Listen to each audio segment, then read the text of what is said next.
हरे कृष्णा। अधिक मास महात्म में 19वां अध्याय। सूजी बोले, हे तपस्वियों, इस प्रकार कहते हुए मुनि नारायण जी से देव ऋषि नारायण जी मधुर वाणी से बोले हैं।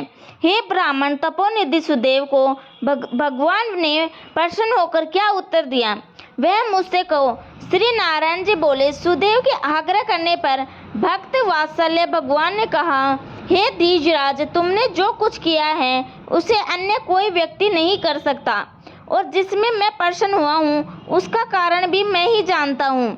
तुम नहीं जानते। मेरा प्रिय पुरुषोत्तम मास जो यह बीता है, तुम दोनों के पुत्र शोक मगन होने के कारण उसकी सेवा व आराधना हो जाने से, हे तपोनिधि, तुमको महान फल प्राप्त हुआ है। इस पुरुषोत्तम मास में जो मनुष्य एक दिन भी उपवास कर लेता है, वह असंख्य पापों का नाश कर विमान में बैठ बैकुंठ को प्राप्त होता है। किंतु तुम दोनों को पूरा महीना निराहार की बीत गया था, और बिना समय के मेघ वर्षा होने से नृत्य प्रति तीनों काल तुम्हारा स्नान हो गया था। मेघ जल से स्नान कर लेने से और अखंड उपवास हो जाने के से जो पुत्र शोक रूपी सागर में डूबे रहने के कारण तुमको मालूम नहीं हुआ था, इस प्रकार अनजाने में तुम्हारा पुरुषोत्तम मास का सेवन पूर्ण हो गया। तुम्हारी इस साधना की समानता कौन कर सकता है।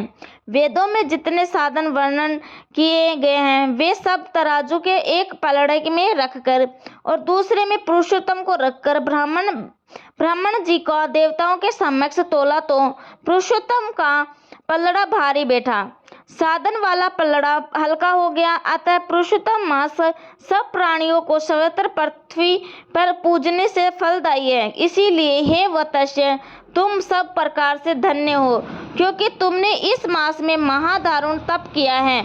जो मनुष्य का जन्म प्राप्त कर श्री पुरुषोत्तम मास में स्नान दान व्रत उपवास नहीं करते, वे जन्म जन्मांतर के दरिद्रती होते हैं।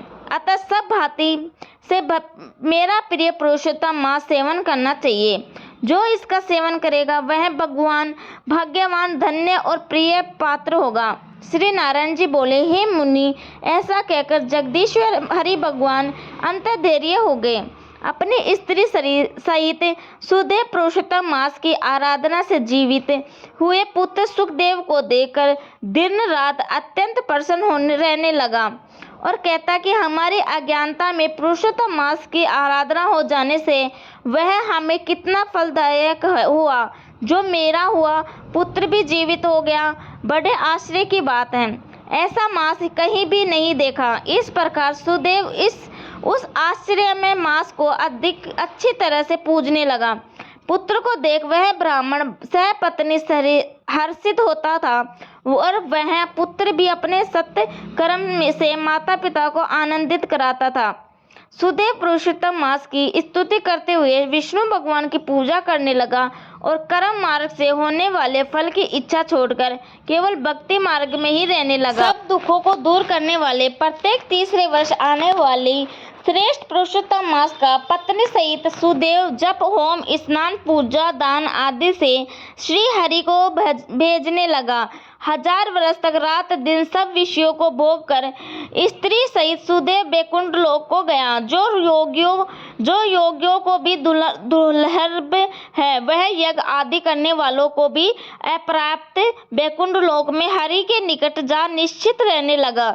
बैकुंठ लोक के समस्त सुख भोग कर सुदेव गौतमी सहित पृथ्वी पर आया। वहीं सुदेव राजा दर्दधनवा नाम से तुम विख्यात हुए।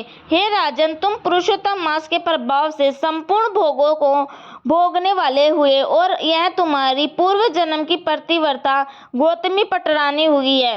हे भूपाल, तुमने जो मुझसे पूछा था वह सब मैंने कह सुनाया, और जो तोता पक्षी था वह तुम्हारे पूर्व जन्म में सुदेव नाम का पुत्र था, जिसे हरि ने जीवित किया था। वह 1200 बरस तक की आयु भोगकर बैकुंठ को चला गया। वहीं सुदेव वन में सरोवर के निकट के वृक्ष पर बैठकर अपने पूर्व जन्म के पिता को आया हुआ देखकर दूषित संसार सागर में मग्न भोग रूपी विषयों से ग्रसित ऐसे राजा को देखकर अत्यंत कृपा युक्त हो सोचने लगा कि यदि मैं इस राजा को आत्मबोध नहीं कराऊंगा तो मैं बंधन मुक्त न होऊंगा। क्योंकि वेद मत है, जो पुत्र पिता की पुण्य नरक से रक्षा करता है वही श्रेष्ठ पुत्र नहीं तो पुत्र है, नहीं तो आज मेरा वेद वेदार्थ का ज्ञान वृथा हो जाएगा। इसीलिए वह अपने पूर्व जन्म के पिता के उद्धार करने का विचार करके कहने लगा था। वाल्मीकि मुनि बोले, हे निष्पाप, जो कुछ तुमने मुझसे पूछा सब मैंने सुनाया दिया। अब मैं पाप नाशिनी सरयू नदी के किनारे जा रहा हूँ। श्री नारायण बोले। इस प्रकार वाल्मीकि जी यशस्वी दृढ़ धनवा राजा को पूर्व जन्म का चरित्र कहकर जाने लगे। तब वाल्मीकि मुनि को महाराज दृढ़ धनवा ने नमस्कार किया और पुण्य कुछ कहने लगे। 19वां अध्याय समाप्त। जय श्री राधे। वीडियो पसंद आए तो लाइक, सब्सक्राइब एंड कमेंट जरूर कर देना। जय श्री कृष्णा।